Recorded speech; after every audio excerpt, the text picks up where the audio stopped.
Dios les bendiga. Vamos a continuar con nuestro tema de esta semana, basados en Proverbios 4:23. Sobre toda cosa guardada, guarda tu corazón porque de él mana la vida. Hemos tomado esta exhortación que el Señor nos hace en este versículo para guardar nuestro corazón. Estamos viendo algunas áreas de dónde debemos guardar nuestro corazón y de cómo debemos guardarlo.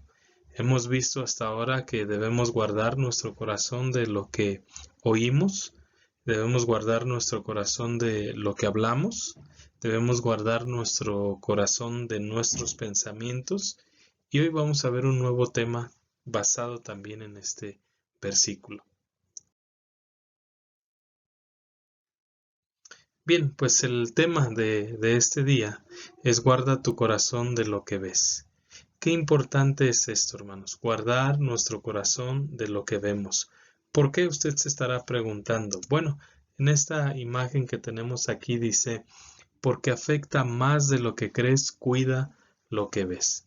Porque afecta más de lo que crees, cuida lo que ves. Es importante lo que vemos, porque de alguna manera lo que vemos determina muchas veces lo que hacemos, determina un poco de nuestro carácter, de nuestras acciones, y más cuando aquello que estamos viendo no es algo real, no es algo edificante, no es algo bíblico, no es algo espiritual, pues nos va a afectar y nos va a afectar mucho más de lo que pensamos, de lo que imaginamos. Es importante que cuidemos lo que vemos porque es lo que entra en nuestro corazón.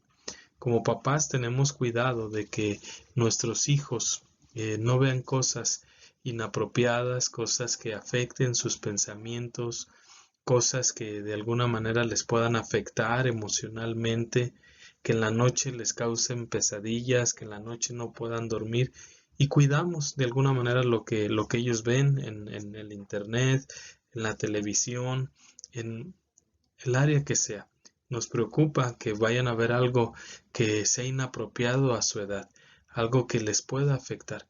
Pues de igual manera como cuidamos a un niño, de la misma manera que tenemos esas precauciones, debemos hacerlo con nosotros mismos siendo adultos.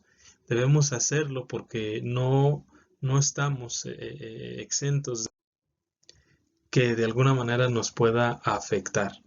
Entonces, vamos a ver qué dice la palabra de Dios al respecto de cuidar nuestro corazón de lo que vemos. ¿Por qué? Porque afecta más de lo que crees. Cuida lo que ves. Continuamos. Bien, hermanos, pues tenemos 4 ejemplos que vamos a ver en la palabra de Dios respecto a algunos personajes que no cuidaron lo que vieron. El primero de ellos lo encontramos muy temprano en la historia de la humanidad y aún en la Biblia, en el libro de Génesis. Y que ustedes han escuchado la historia de Adán y Eva. Capítulo 3 del libro de Génesis nos relata la caída de Adán y Eva y su desobediencia, su pecado, sus consecuencias y cómo pasó a toda la humanidad. Pero mire aquí en este texto, basado en el versículo 6 de Génesis 3, nos damos cuenta cómo lo que vemos sí nos afecta. Como lo que vemos no solamente es, ya lo vi, ni modo, ya lo vi, no pasa nada, o ya lo vi, no importa. Alguien decía, tú no tienes la culpa si un ave vuela arriba de tu cabeza, pero sí tienes la culpa si hace un nido encima de tu cabeza. Entonces, de alguna manera, hermanos, nos damos cuenta, en base a lo que la palabra de Dios dice, y quiero que usted lo note, que la mirada tiene mucho más que puede en ocasiones, si no cuidamos, afectarnos que beneficiarnos. Por ejemplo, dice aquí Génesis 3:6, vio la mujer que el árbol era bueno para comer y que era agradable a los ojos y árbol codiciable para alcanzar la sabiduría, y tomó de su fruto y comió y dio también a su marido, el cual comió así como ella. Ustedes conocen que antes de ella tomar esta decisión, ella había tenido una plática con la serpiente antigua, Satanás, que le había dicho que no le iba a pasar nada, había empezado a meter dudas lo que Dios les había dicho, del mandamiento que Dios les había dado. Eva está escuchando y al mismo tiempo está respondiendo. La serpiente le dice, bueno, es que a Dios no le conviene que tú comas de este fruto, de este árbol, porque serás como Él, sabiendo el bien y el mal. Y entonces empieza de alguna manera a persuadir, a meter dudas, de alguna manera empieza a seducir a Eva hacia comer de ese fruto, hacia desobedecer a Dios, hacia no creer el mandamiento que Dios le había dado. Y bueno, a final de cuentas, tanto Adán y Eva tomaron su propia decisión, libres de su voluntad, no fueron obligados, no fueron forzados, ellos decidieron, porque aún Dios les había dado esa libertad de poder ellos decidir, y a final de cuentas así lo hicieron ambos, tanto Adán como Eva.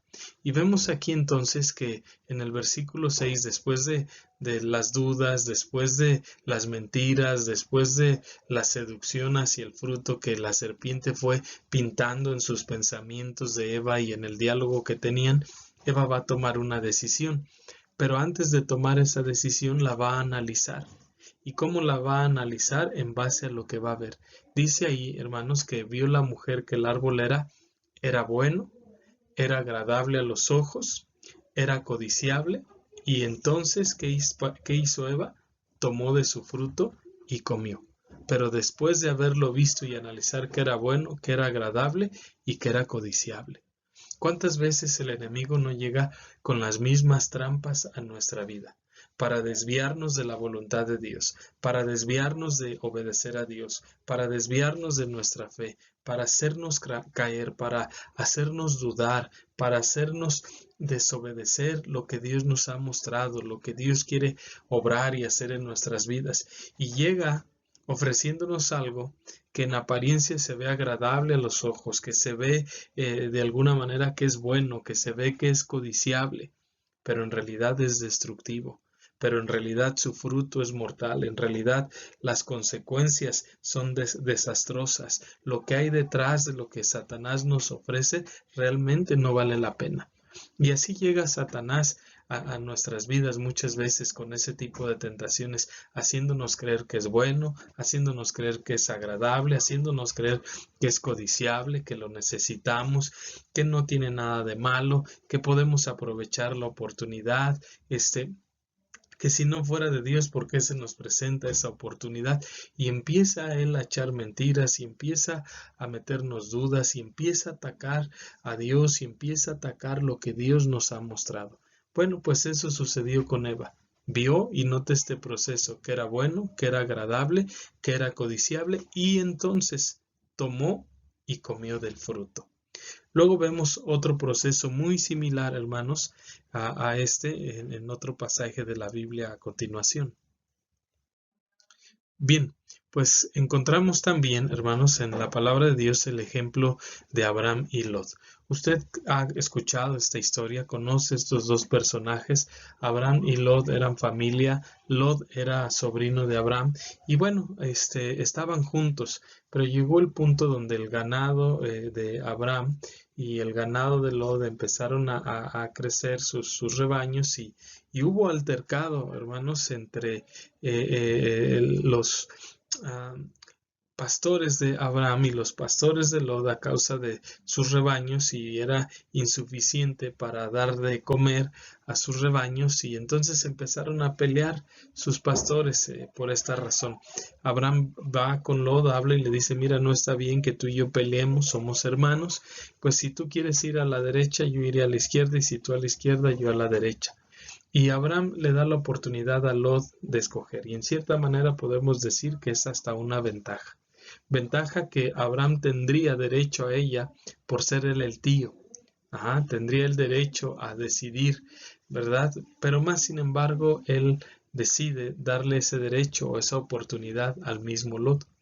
Y Lot, entonces, hermanos, nos dice la palabra de Dios en Génesis 13, versículo 10, dice, y alzó Lot sus ojos y vio toda la llanura del Jordán, que toda ella era de riego como el huerto de Jehová, como la tierra de Egipto en dirección de Zoar, antes que destruyese Jehová a Sodoma y a Gomorra.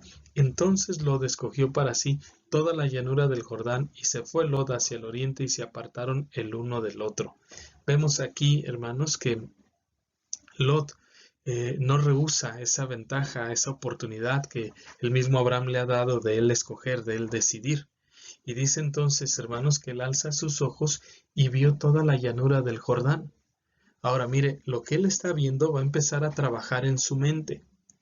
Recuerde algo con Eva, el enemigo primero mete ideas y luego Eva las analiza, ve el fruto y empieza a sacar sus conjeturas, empieza a tomar decisiones, empieza a planear. Pues lo mismo hace Lot. Lot ve la llanura del Jordán y dice que vio que toda ella era de riego. Como la tierra, dice aquí, de Egipto en dirección a Zoar antes que destruyese Jehová a Sodoma y a Gomorra.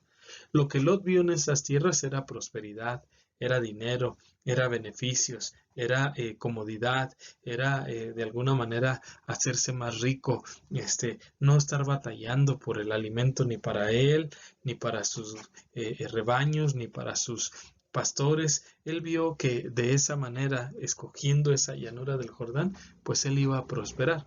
No le interesó su tío, no le interesó si cómo iba a quedar su tío, a dónde iba a ir, si la tierra donde su tío iba a ir estaba bien, estaba mal, era buena, no le importó. Él está viendo su propio beneficio en base a lo material, en base a lo terrenal, en base a la prosperidad económica.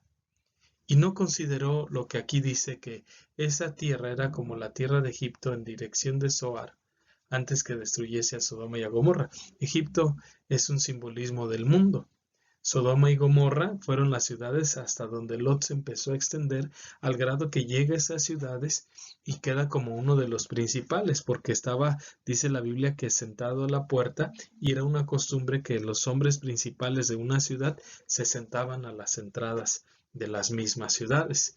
Y Lot entonces no consideró que sí era buena, que sí era suficiente, que sí era abundante, que sí iba a prosperar económicamente, pero no consideró que iba a perder a su familia, que iba a perder su matrimonio, que iba a perder su testimonio, que iba a perder a sus hijas. No consideró eso. Pagó un precio muy alto por extenderse hacia esa llanura. Si le hubieran preguntado al final de su vida, Lot, ¿valió la pena irte a esa llanura del Jordán? ¿Valió la pena extenderte hasta Sodoma y Gomorra? Porque buscando hacerte rico y buscando tener más y buscando tener prosperidad, que encontró que iba a tener menos, que perdió a su familia y que a final de cuentas ni las tierras ni su familia. ¿Y dónde empezó todo? Por ver las cosas de una manera equivocada, por ver las cosas desde una manera materialista, superficial, terrenal. Tenemos entonces que aprender de esto y guardar nuestro corazón de ver esta vida, hermanos, solamente de una manera terrenal, solamente de una manera material. Más adelante estaremos dando algunas aplicaciones de este punto, pero note entonces que él tiene una mirada material, terrenal, una mirada superficial que terminó costándole muy caro. Luego tenemos otro ejemplo también en la palabra de Dios, hermanos. Ustedes conocen esta historia, esta es la historia de Acán, la tenemos en el libro de Josué, capítulo 7. Dios les había prohibido al pueblo de Israel que tomaran del botín de la ciudad que iban a tomar, que les iba a entregar, y les había dicho que no iban a tomar absolutamente nada. Ese era el mandato que el Señor les dio. Ellos desobedecieron y cuando salen a una próxima batalla habían sido derrotados. Josué va y ora al Señor y le dice: Señor, tú me prometiste y que nos darías esta tierra y están muriendo, ¿qué está pasando? Y bueno, el Señor le dice: pues levántate, porque Israel ha pecado, hay anatema. Levántate y santifica al pueblo. Y bueno, entonces el Señor le empieza a guiar para dar con quien había robado, con quien estaba el anatema. Y acá dice versículo de Josué 7:20 dice: y Acán respondió a Josué diciendo: verdaderamente yo he pecado contra Jehová Dios de Israel, y así he hecho. Pues vi entre los despojos un manto babilónico muy bueno, y 200 siclos de plata, y un lingote de oro de peso de 50 siclos. lo cual, note esto, primero dice que él vio entre los despojos. Ve y otra vez el mismo proceso de Eva, el mismo proceso de Lot. Ve y empieza a analizar. Ve y empieza a codiciar. Dice aquí, lo cual codicié y tomé. Y aquí que está escondido bajo tierra. Y aquí vemos algo también muy similar, que cuando alguien hace algo malo, se esconde para que otros no lo vean. Fue lo que hizo Acán. Robó, ¿y qué hizo? Lo escondió para que no lo vieran, para que no lo descubrieran. ¿Qué hicieron Adán y Eva después de que pecaron? Bueno, se vistieron cosieron hojas, dice la Biblia, cubrieron sus cuerpos y se escondieron. ¿Por qué? Porque sabían que lo que habían hecho estaba mal. Entonces aquí Acán sabe que lo que hizo está mal y va y se esconde. Pero ¿dónde empezó todo? Empezó a mirar y empezó a codiciar. No lo anoté aquí, no puse este texto, pero me viene a la mente del salmista Asaf también, ¿no? Que él vio la prosperidad de los impíos y dice que tuvo envidia de los arrogantes. Más adelante voy a hacer alguna mención más al respecto, pero otra vez el mismo proceso, ver, codiciar y tomar. Entonces, tenemos que tener cuidado con lo que vemos, porque entra por nuestros ojos, lo empezamos a trabajar en nuestra mente y cuando nos damos cuenta, caímos. Estamos haciendo lo que no debíamos hacer. ¿Y dónde empezó todo? Con lo que vimos. Otro ejemplo en la Biblia muy claro de esto también lo encontramos en el libro de Samuel. Segundo libro de Samuel, ustedes conocen la historia del rey David.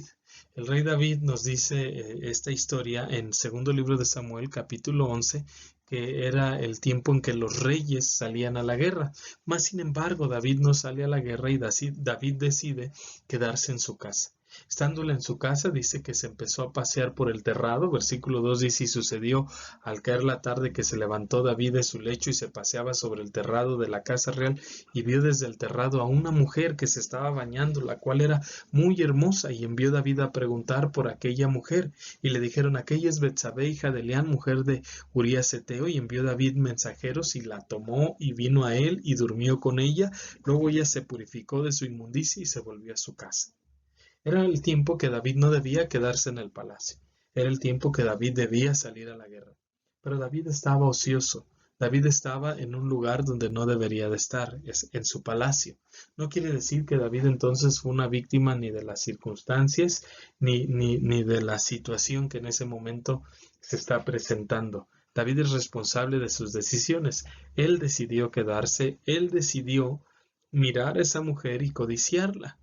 Porque a final de cuentas, si David hubiera tomado una decisión diferente, si él vio a esa mujer, él debió haberse apartado, él debió haberse ido a la guerra con los reyes, él debió haberse protegido, él debió haber hecho algo más. Pero más sin embargo no lo hizo lo contrario, la vio y dice ahí que envió a preguntar por aquella mujer era casada y luego envía mensajeros que le traigan a esa mujer, se la traen, dice ahí que vino a él y durmió con ella y ustedes conocen el resto de la historia. Pero ¿dónde empezó todo?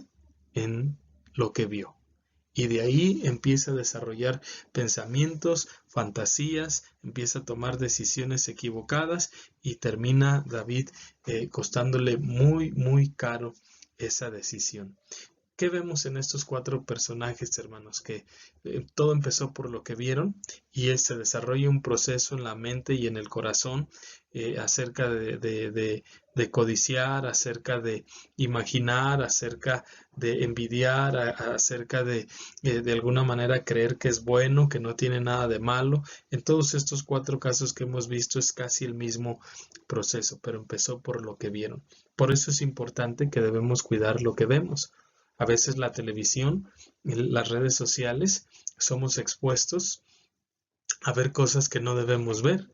Y no solamente me refiero en las cuestiones de inmoralidad, pero me refiero en las cuestiones de materialismo. Me refiero, perdón, también a las situaciones en cuanto a la vida, cómo son las películas, cómo son las novelas, cómo son los videos en redes sociales, presentan inmoralidad como algo legítimo, como algo legal, como algo satisfactorio, presentan materialismo como plenitud, como éxito, como victoria, presentan ateísmo como heroísmo, ¿verdad? El que no cree en Dios es un héroe, tiene carácter, es una persona decidida, una persona valiente, y eso es lo que presenta mucho de lo que hay, hermanos, en la televisión, en las redes sociales, de lo cual debemos guardar nuestro corazón, porque vemos esas cosas y empezamos a pensar, es cierto, ese es inmoral y es feliz y tiene dinero y pasea mucho y tiene muchos amigos y le va bien y es feliz y es pleno. No, no, no, no, no. Cuidemos lo que vemos, porque empezamos a codiciar lo que no debemos codiciar, lo que no debemos tener, lo que Dios no nos quiere dar en todas las áreas y en todos los aspectos de la vida. Que vemos también en similitudes con estos personajes que ellos vieron y codiciaron, tomaron, nos dice ahí lo que habían codiciado, lo que habían visto, pero también es interesante, hermanos, que a final de cuentas les costó caro. A Adán y Eva les costó salir del huerto. A Acán le costó la vida de él y de los suyos. A Lot le costó, hermanos, la vida de su esposa, incesto con sus hijas, le costó su matrimonio, sus hijas, le costó su testimonio también. Aunque la Biblia lo llama el justo Lot, sin duda es que ha quedado marcado por lo que sucedió en su familia. Y también que vemos, hermanos, que en el caso de David, hermanos, le costó muy caro con sus hijos, hermano. Esa situación trajo muchos problemas a su vida. Esta es la primera parte, hermanos, de cuida tu corazón de lo que ves. Estos ejemplos. Mañana vamos a ver una segunda parte. ¿Cómo podemos combatir? ¿Cómo podemos guardar verdaderamente nuestro corazón de lo que vemos para no ser afectados, hermanos? Que Dios les bendiga.